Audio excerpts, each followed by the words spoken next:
Assalamualaikum warahmatullahi wabarakatuh, Sobat Biodiversity. Jadi kalau di vlog video kemarin ya, sebelumnya saya memperlihatkan bagaimana ikan nila itu kawin atau melakukan pemijahan, ya bertelur ya, dari proses bagaimana si jantan dengan betina. Kali ini di video ini saya akan menjelaskan tentang proses pemisahan anakan ya. Jadi setelah dilakukan pemijahan, biasanya di sana akan ada anakan sobat ya. Nah itu sobat bisa diperhatikan di video itu ada anakan ikan nila ya. Jadi itu bibit-bibit ikan nila yang ada di kolam ya. Seperti itu. Nah di sini harus dipisah sobat ya. Jika karena dibiarkan nanti nggak kebagian makan itu ya. Yang kecil itu nggak kebagian makan, nggak besar-besar sobat ya. Karena ketika kita sipakan pasti dihabisi yang besar sobat. Maka pertumbuhannya akan lambat ya. Oleh karenanya itu kita harus perlu dipisah. Nah, apalagi kebetulan di situ airnya sudah keruh sobat ya itu. Bisa diperhatikan airnya sudah keruh, sudah juga tidak enak dipandang dilihat sobat ya dan kadar oksigennya juga mulai berkurang di sana sobat ya. Seperti itu. Jadi kalau ikan sudah menganga ke atas itu sobat ya, mengambil itu pengambilan oksigen sobat, berarti kondisi sudah tidak baik, tidak sehat. Jadi harus dilakukan perubahan air sobat, diganti airnya sobat. Oke sobat, jangan lupa ya, bagi yang masih baru, mula bisa melakukan subscribe sobat ya. Nah sobat ya, ini maaf videonya saya singkat sobat ya. Jadi ini sudah kita ambil ya. Ternyata ini ada indukan, ada juga yang kecil sobat anakannya. Nah anakannya yang kecil bisa diperhatikan itu kita jaring sobat ya. Nah kemudian kita pisah dalam bak sobat ya. Jadi pisah sobat. Ini sebenarnya sekali beranak ikan nila itu bisa banyak sobat.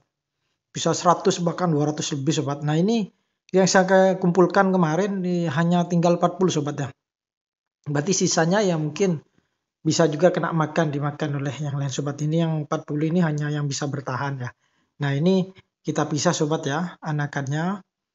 Ya, jadi dimasukkan setelah air itu habis, kita jaring ya, kita tangkap itu kemudian dipisah.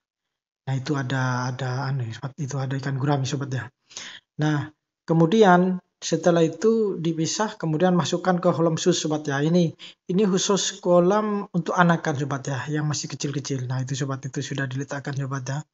Masih kecil-kecil. Di sini kita akan dipisah sendiri sobat ya. Supaya pertumbuhannya ya sama sobat ya rata-rata seperti itu.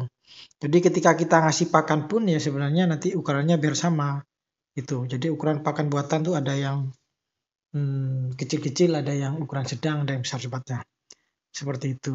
Biar kalau sama-sama kecil kan rebutannya bisa bersaing sobat ya dibandingkan dengan yang besar.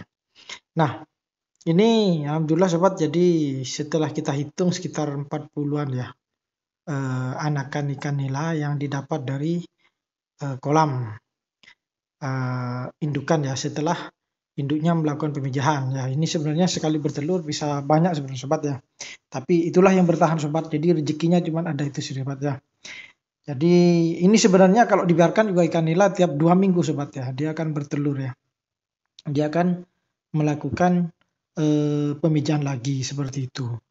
Cuman kalau dibiarkan memang maka pertumbuhan ikan itu berkurang, jadi tidak bagus juga. Sering bertelur terus sering beranak itu juga tidak bagus sobat. Kalau memang untuk konsumsi sebenarnya itu tidak baik. Tapi kalau untuk pembibitan untuk memperbanyak itu juga tidak apa-apa sobat ya. Itu sobat jadi anak-anakannya ukurannya sekitar 1 cm sobat, 1 sampai 2 cm itu ya. Nah itu sobat ini saya coba ya. Sudah dipisah.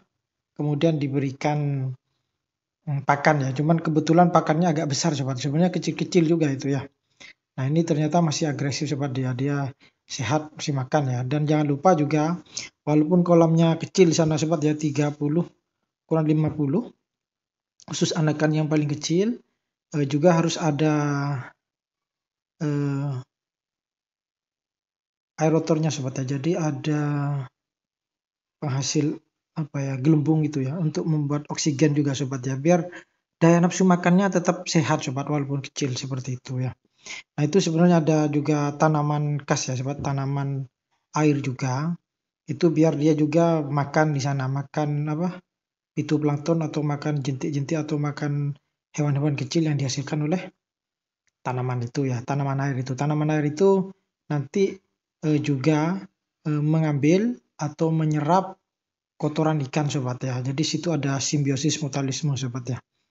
Jadi biar juga tidak terlalu kotor, airnya tidak terlalu kotor nanti. Setelah ada tanaman itu sobat, namanya tanaman kapu-kapu atau apu-apu. Maka nanti tambah bersih sobat air itu ya. Jadi memang pertama memang agak kotor itu karena supaya tanaman ini mendapatkan nutrisi dari air itu sobat, air yang memang ada kandungan amonia atau kotoran ikan sobat. Nah, mungkin itu sobat ya. Terima kasih. Assalamualaikum warahmatullahi wabarakatuh.